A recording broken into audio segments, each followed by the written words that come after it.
Maraming salamat sa Brothers Traveler. Tama ba? Si Yes. Yan Chan po. Samantala, sa mga sandaling ito, meron na namang magbibigay sa atin ng talumpati. Hindi ko na patatagalin pa. Yes. Atin ang tawagin ang dating Executive Secretary ng kasalukuyang administrasyon. Yes. Attorney Vic Rodriguez.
Maraming salamat at magandang gabi po sa ating lahat.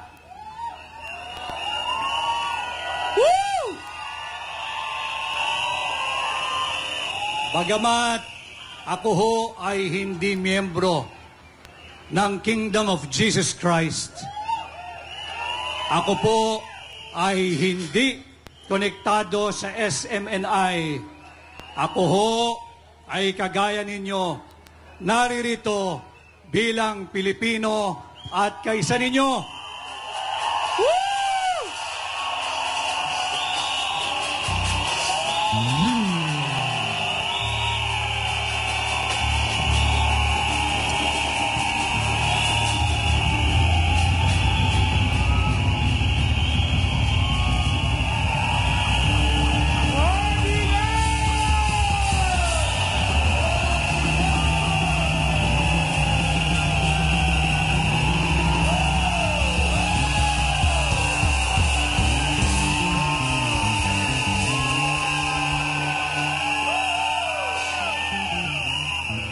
Kaisa po ninyo ako sa pagsigaw that we, the sovereign Filipino people, are not for sale.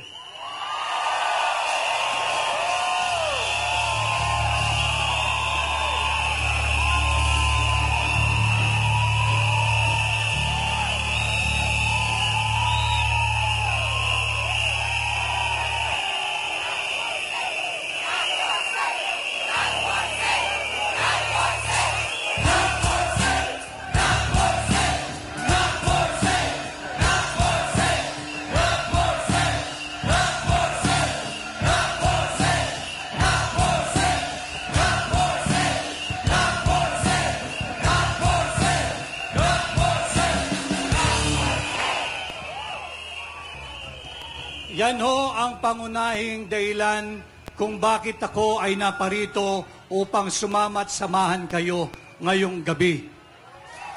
At bukod po riyan, ako po ay kaisa ninyo at kasama dito sa ginagawa nating paglaban sa paglapastangan sa ating saligang batas.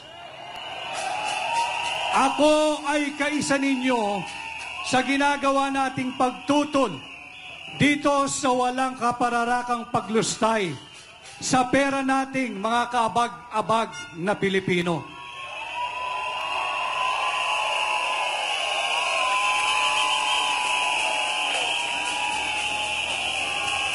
At ako rin ho ay naririto kasama ninyo, kaisa ninyo, upang ituloy pa natin lalo ang pagtutol at paglaban sa walang humpay na paglustay sa pera ng kaawa-awa nating bansang mahal na Pilipinas.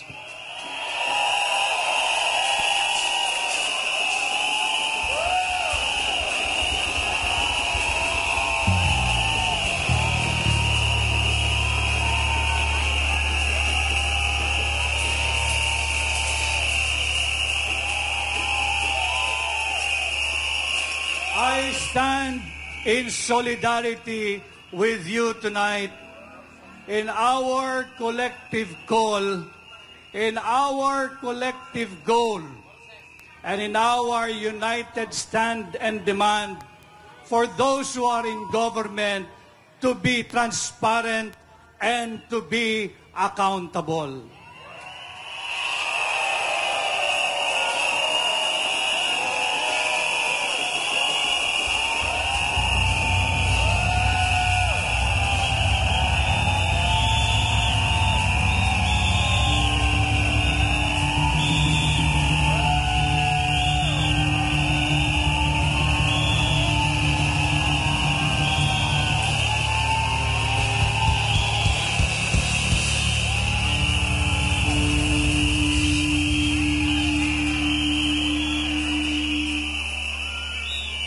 Sure, our Constitution has a lot of imperfections.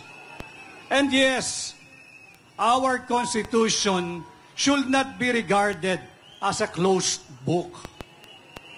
Our Constitution should remain dynamic so that it will be able to provide for the present and must somehow anticipate and provide for the future.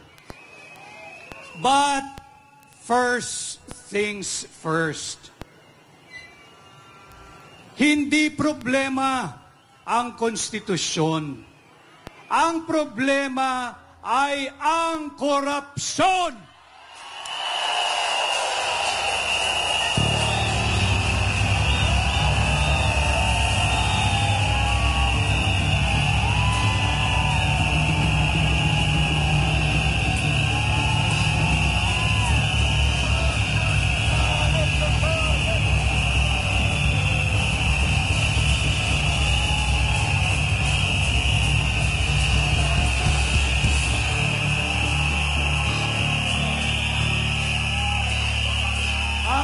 Problema ay ang mataas na inflation, hindi ang term limitation. Ang problema, hindi ang ating konstitusyon, kung hindi ang nagaganap na political persecution.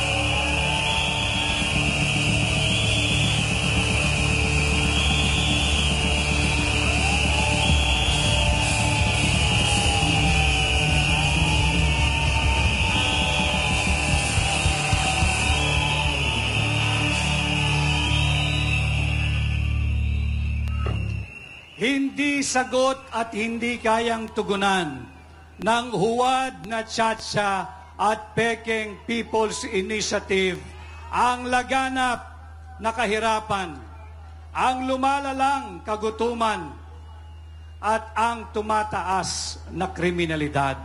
Yes. Hindi problema ang konstitusyon. Uulitin ko, iparinig natin sa mga nagbibingi-bingihan, ang problema ay korupsyon!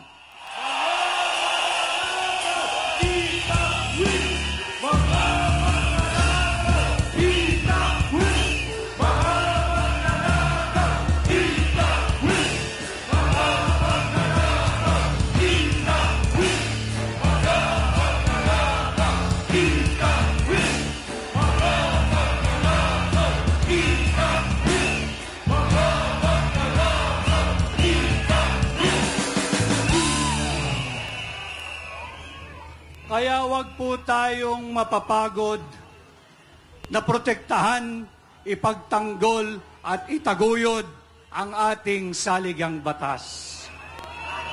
Ang problema ay sila mismo. Ang problema ay ang mga gahamang politiko mismo.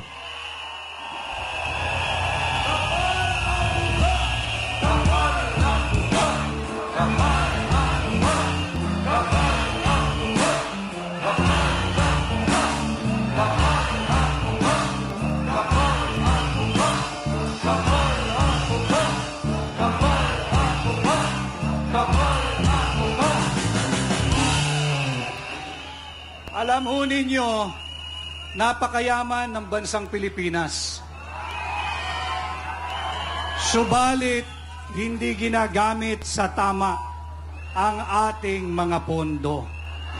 Ninanakaw, ibinubulsa, iniuuwi, at baka nga inilalabas na ng bansa ang pera nating mga kawawang Pilipino.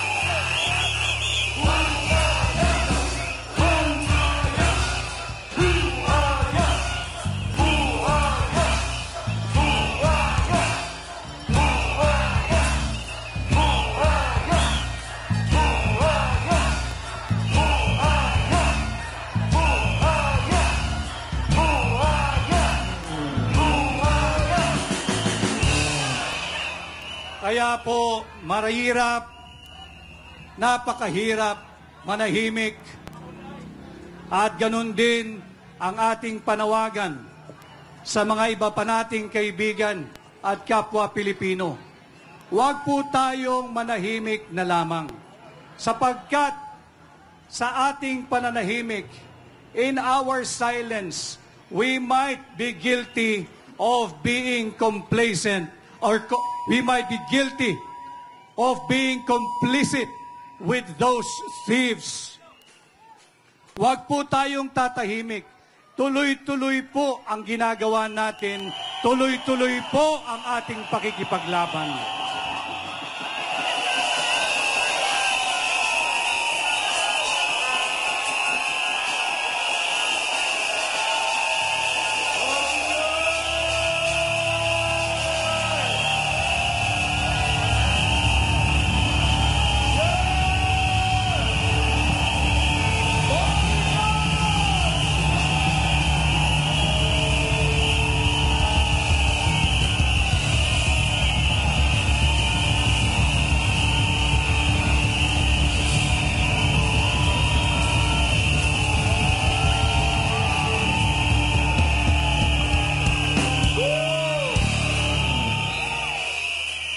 Now, to the rule of law.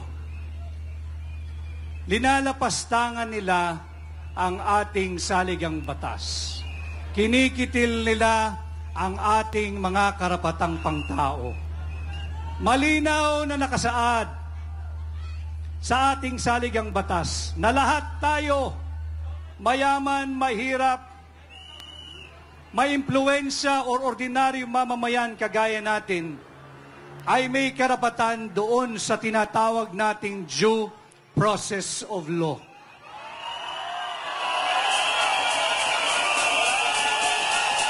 Justisya! Justisya! Justisya! Justisya sa bayan! Justisya! Justisya! Justisya!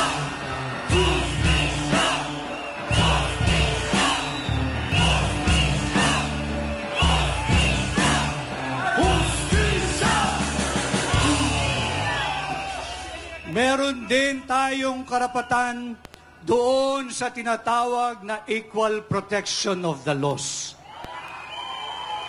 Pero yan ay isinasantabi na. Yan ay hindi ibinibigay doon sa napakaraming pagkakataon na nakita na nating lahat. Sinimulan sa prangkisa ng SMNI.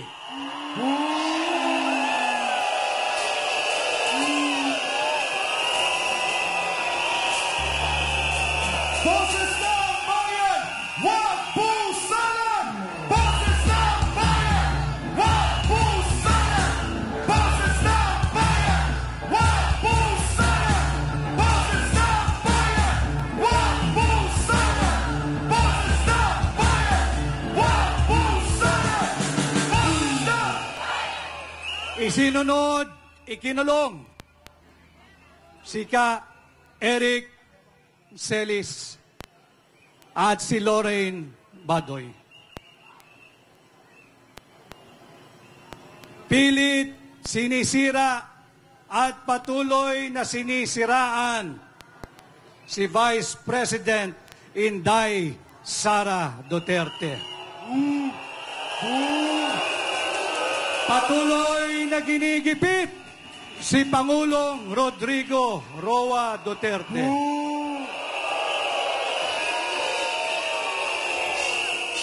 Ang iba't ibang vloggers ay tinatakot, kinakasuhan at tila pipiliting ikulong dahil sa paglalahad ng katotohanan at mga kalabisang ginagawa ng mga magnanakaw sa pamahalaan.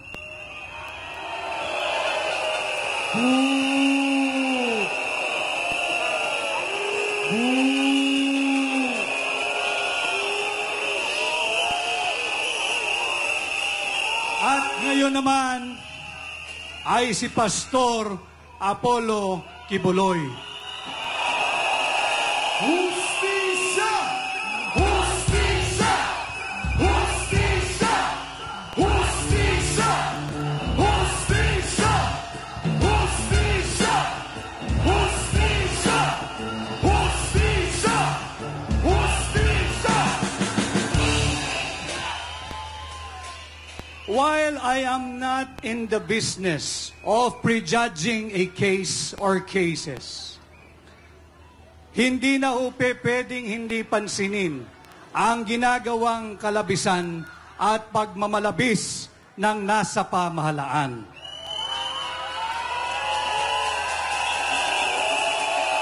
Uulitin ko, pag tayo'y nanahimik, para na rin tayong nakipagsabwatan sang mga ito.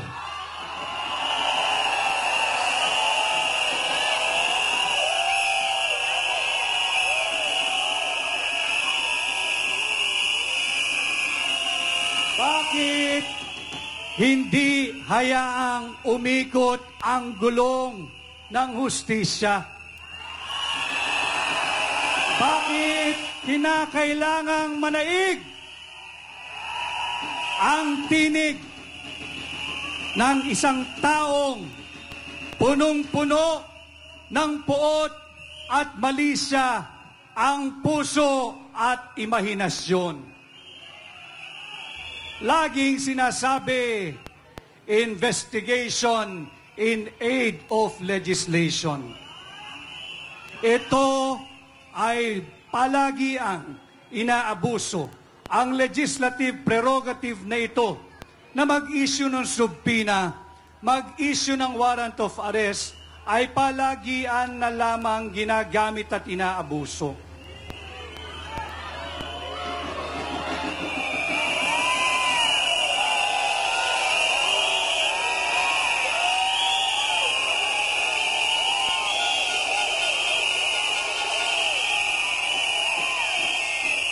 Investigation in aid of legislation. What is there to legislate?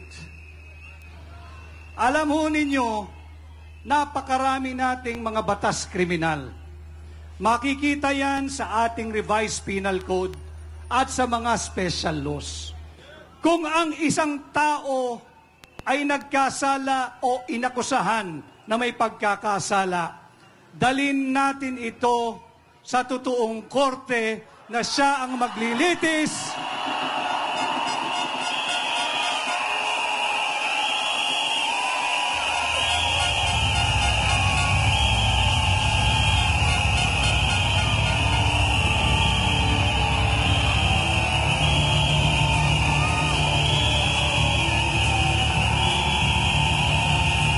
Korte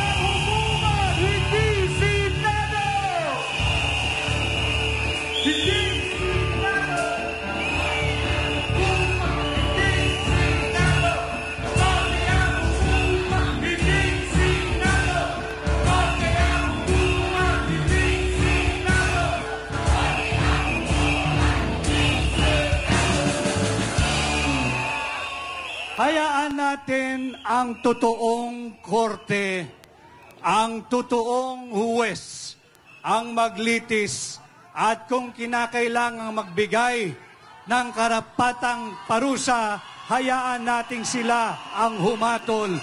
Hindi ang Senado, hindi ang Kongreso.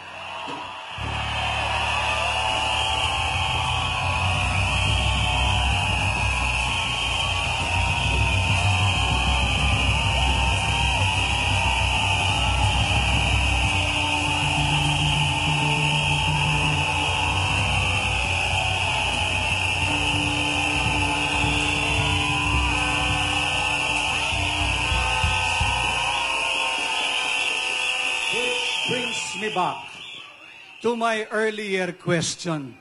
What is there to legislate?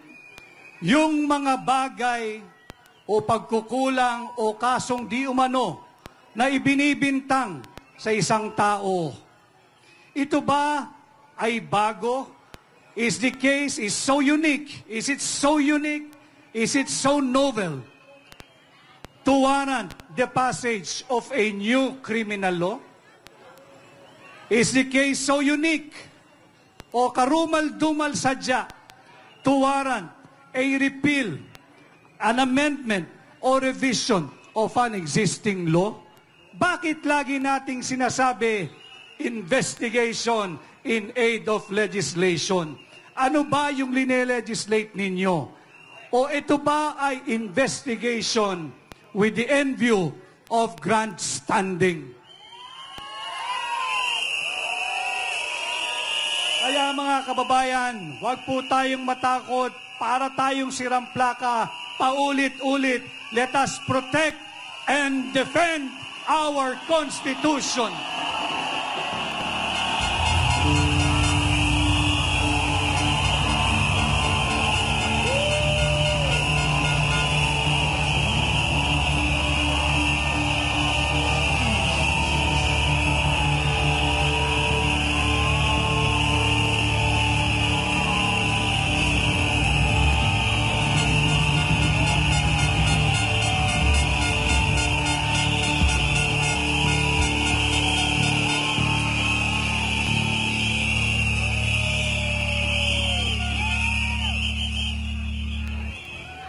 Kapag ka merong injustice o kawalan ng hustisya na ating nakikita, at ang iba sasabihin kami ay neutral lamang.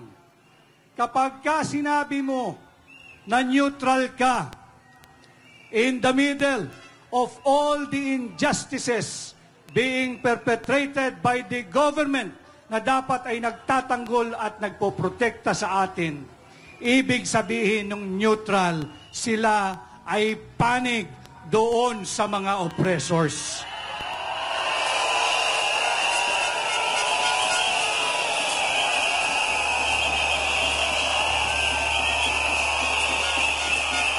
You cannot be neutral in situations of injustice, because when you are, then you have chosen to be with the oppressors.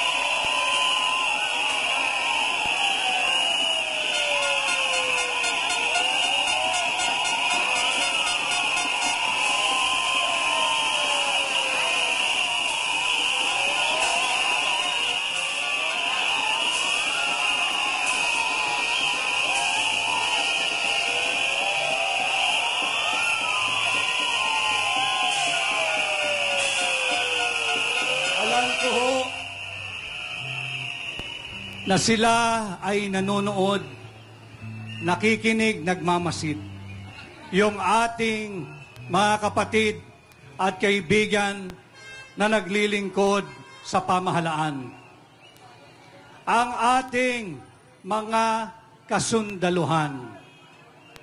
Sila po ang defender of the state and protector of the Filipino people.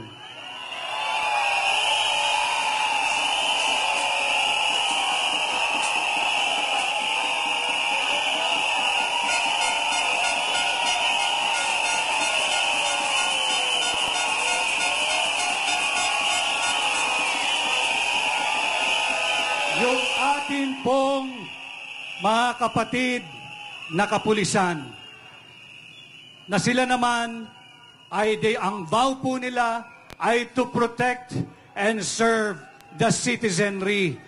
Tayo po iyon. Ang mga guro na humuhubog higit pa sa kabataan, lalo pa ang pagtuturo sa pagmamahal sa bansa. Yung mga kasama, kaibigan at kapatid din natin sa pribadong sektor. Ito ang dahilan kung bakit kami ngayon ay naririto, nagsasama-sama, ipinaglalaban ang ating saligang batas. Pakinggan niyo rin naman kami.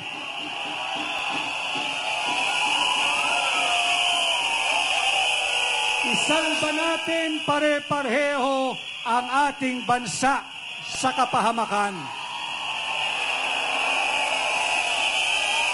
Huwag niyo ho sana kaming tatalikuran.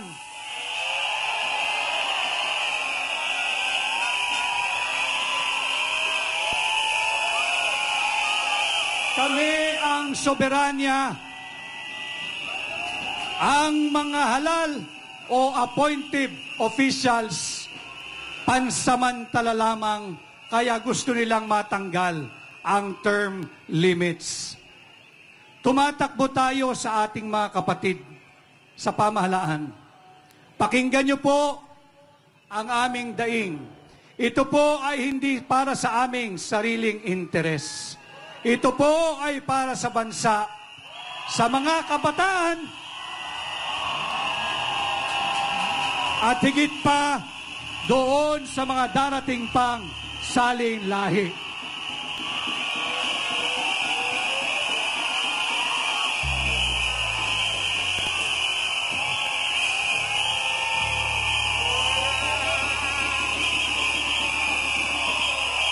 Bigyang buhay po sana natin at respeto ang bawat letra at bawat titik ng ating saligang batas.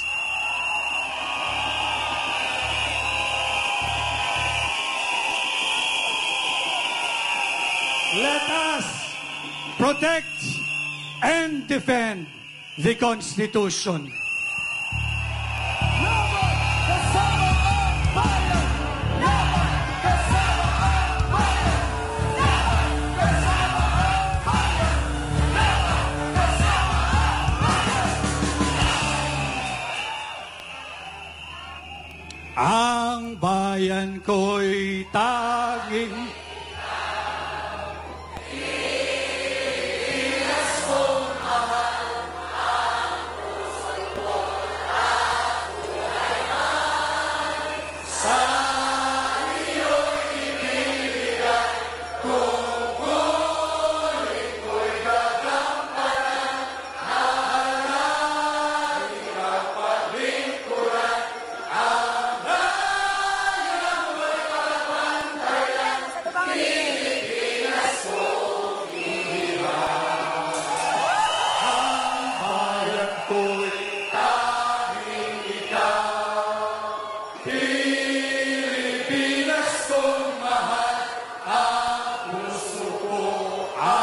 buhay man sa iyo'y ibibigay, tungkulin ko'y gagampanan, lagi kang paglingkuran, ang naya mo'y kapantayan, Pilipinas kong hinahan. Maraming salamat at mabuhay ang Pilipino! Mabuhay!